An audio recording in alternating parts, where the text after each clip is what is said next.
Condition of सॉल्वेबिलिटी। तो आइए ध्यान से देखते हैं। सबसे फर्स्ट केस देखते हैं बच्चों, अगर मैं इन दोनों इक्वेशन को का ग्राफ ड्रॉ करता हूं तो बच्चों ये सबसे पहला केस में लेता हूं x x डैश, ये एक्सिस हो गई y y डैश हो गई, ठीक है।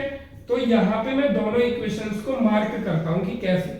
सपोज दैट एक इक्वेशन ये जा रही है और दूसरी इक्वेशन ऐसे आ रही है, ये लाइन, ठीक है। इन दोनों इक्वेशंस का ये ग्राफ है। फर्स्ट इक्वेशन को मैं यहाँ पे लिख देता हूँ a1x plus b1y plus c1 is equal to 0, ये इस लाइन का ग्राफ है। और यहाँ पे मैं दूसरी लिख देता हूँ, ये लाइन है मेरी a2x plus b2y plus c2 is equal to 0, ये सेकंड वाली इक्वेशन है। तो इस केस में क्या होगा बच्चों, देखो ये जो लाइन है ये यहाँ पे कट करनी है, तो ये एक ऐसा पॉइंट है जो दोनों लाइंस के ऊपर आ रहा है और दोनों लाइंस को सेटिस्फाइड करेगा।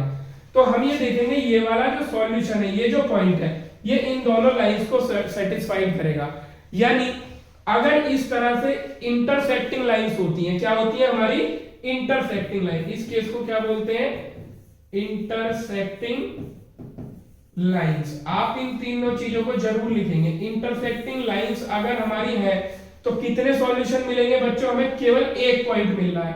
इसको वन सॉल्यूशन भी बोलते हैं और इसको यूनिक सॉल्यूशन भी बोलते हैं। आप कुछ भी इसको बोल सकते हैं, यूनिक सॉल्यूशन। ये आ गया हमारा यूनिक सॉल्यूशन का केस। अब इसकी कंडीशन क्या होती है जिसको हम ड्राइव करेंगे बच्चों, ये जो हमारी लाइंस है ये इस वजह से इंटरेक्ट कर रही है क्योंकि इनका स्लोप डिफरेंट है, एक ऐसे जा रही है तिरछी, एक ऐसे जा रही है। तो इन दोनों लाइंस का स्लोप कोफिशिएंट सेम नहीं होना चाहिए। यानी अगर मैं इसकी कंडीशन बोलूं a1 upon a2 is not equal to b1 upon b2, ये हमारी बच्चों यूनिक सॉल्यूशन के लिए कंडीशन आती है, ठीक है। यानी a1 upon a2 b1 upon b2 जो है वो हमारा स्लोप इक्वल नहीं होना चाहिए। यानी a1 a2 b1 b2 ये हमारे स्लोप कोफिशिएंट होते हैं। इसी से डिसाइड होता है कि लाइन ऐसे तिरछी जाएगी, ऐसे जाएगी या ऐसे जाएगी, इसलिए मैं इनको स्लोप कोफिशिएंट बोल रहा हूं।